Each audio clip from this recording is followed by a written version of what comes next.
Made a few upgrades here in the lab, and they're pretty sick.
Before I even get going with this video, I just want to give a big shout out to my man Dustin over at Presonus. I met Dustin while I was down at Gear Fest at Sweetwater. This was back in June. We had a cool conversation down there at their booth.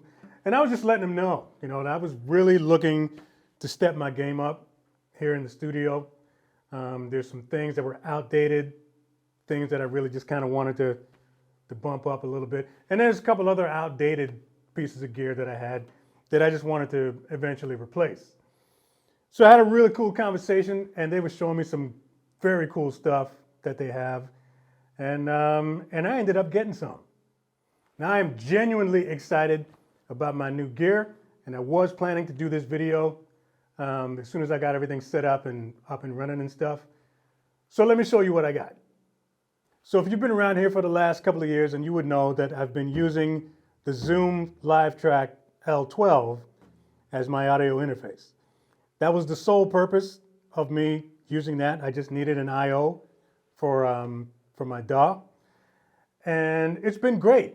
Things sounded great, super easy to use. The only problem is that it was limiting. It was limiting for inputs because it only had 8 mic pre's in it.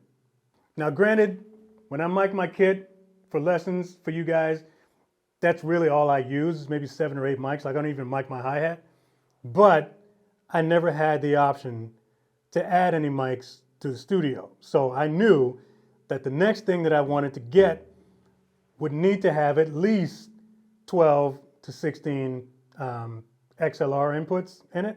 So when I was talking to the guys at Presonus, they told me about their StudioLive 16R. And the way they were describing the thing, it sounded absolutely perfect for what I wanted to do. So that is what I got. And this thing is a beast. So I think I would actually be doing this thing a disservice if I just called it an interface. It actually wears a few hats quite well, but primarily what this is a 16 channel, 18 input digital mixer. So this is a digital rack unit with 16 dual inputs. So you can take XLR or a regular line input, which is awesome.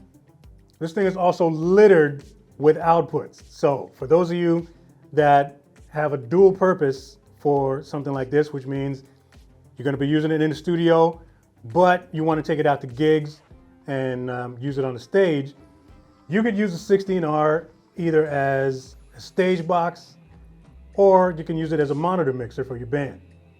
So because there's no physical sliders or knobs on this unit, everything is actually controlled through this app that you can download. It's free. It's called UC Surface, or Universal Control. And everything happens right here. It's actually mirrored with what I got behind me on the Mac here. This is something that you will really appreciate. Being able to have the control here, especially with my setup, is cool because, I don't have to turn around to do anything. Everything, I can do it right here beside me. Boom. But this is the app that you would be using on the stage, like all your band members, they would just download it onto their device, and you have full control over your mix through the app. The next upgrade that I made here in the lab, quite unexpectedly, is that I actually switched from Logic Pro over to Studio One. Now I've been using Logic Pro for so long, I didn't even know Studio One existed, but I decided to introduce myself to it, since I got the StudioLive. And the more time that I spent with it, the more I started to really love it. There was obviously a bit of a learning curve here, so it took me a few days of just sort of messing around with it and just, learning how to get my way around the software and stuff. But man, like the workflow is just so smooth and simple, and there's so much stuff that you can do in Studio One that it's actually quite fun for me to use now. There's also a Studio One RC, which is the remote version of Studio One, so you can download the free app onto your tablet or your iPad or whatever, and you can have, it's not the same exact sort of full editing suite, but you do get all of the basic controls for start, stop, record, all of that stuff, which again, for me is awesome because I can have it all right here. I don't have to keep turning around to start and stop recording. So I'm still learning my way around the software. I mean, I can get done what I need to get done so far, but there's a lot of other stuff that it can do that I'm learning how to do. But so far, I'm loving it, man. This software is super cool. So yeah, I didn't think I was going to switch over from Logic, but I did, and I'm pretty happy. These are my new monitors. These are the new ARRIS Studio 5 active monitors. These ones are 80 watts a piece. They feature a 1-inch silk dome tweeter at the top, 5¼ inch woven composite woofer at the bottom. And at the very bottom there is this front firing acoustic port to sort of help with the most accurate reproduction of the low end. These things get all the way down to 48 hertz, which is crazy. The thing that I think might impress you about these monitors is the party in the back. Now there's some features on this monitor that I think you would typically find on like much higher priced professional studio monitors, but this is the first time, like when I took it out of the box, it was the first time I've seen 3 different options as far as input. So you have an unbalanced RCA and a balanced 1/4 inch and XLR. So there's no shortage of options as far as inputs go. There's also an acoustic tuning section, which is actually pretty cool. For mids and highs, there's a low cutoff, and they have an acoustic space switch to sort of help calibrate these to your particular room, right? So this is going to allow you to get super specific, like according to, how far they are from the wall, or if you got bass traps in the room and stuff like that. There's a video, I haven't actually done it to these yet, but there's a video that I watched that shows you how to calibrate these for your space. I think I'm going to do that. These also feature a soft start when you first turn them on, so you don't have to worry about any pops or anything at startup, which is kind of cool. But yeah, your monitors are sort of the last link in the chain when you're mixing down, right? It starts with the tuning, then there's the mics, and then there's the monitors. So you want the most accurate reproduction of your kit that you can get, right? Doesn't matter what happens at the front if you have crappy monitors. It's kind of like having a mud puddle at the end of a car wash.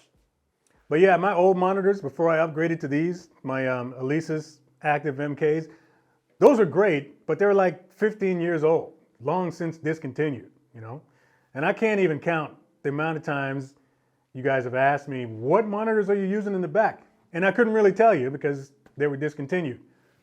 These just hit the street. These are brand new. This is the most recent version of the ARRIS series of monitors. And they've been significantly upgraded from the last version. So I'm going to leave links in the description box for everything that I showed you today, so you can go out and check them out for yourself. I didn't get really specific with specs and stuff.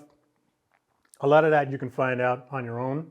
This video here is just more of a show and tell. But yeah, man, I am super excited.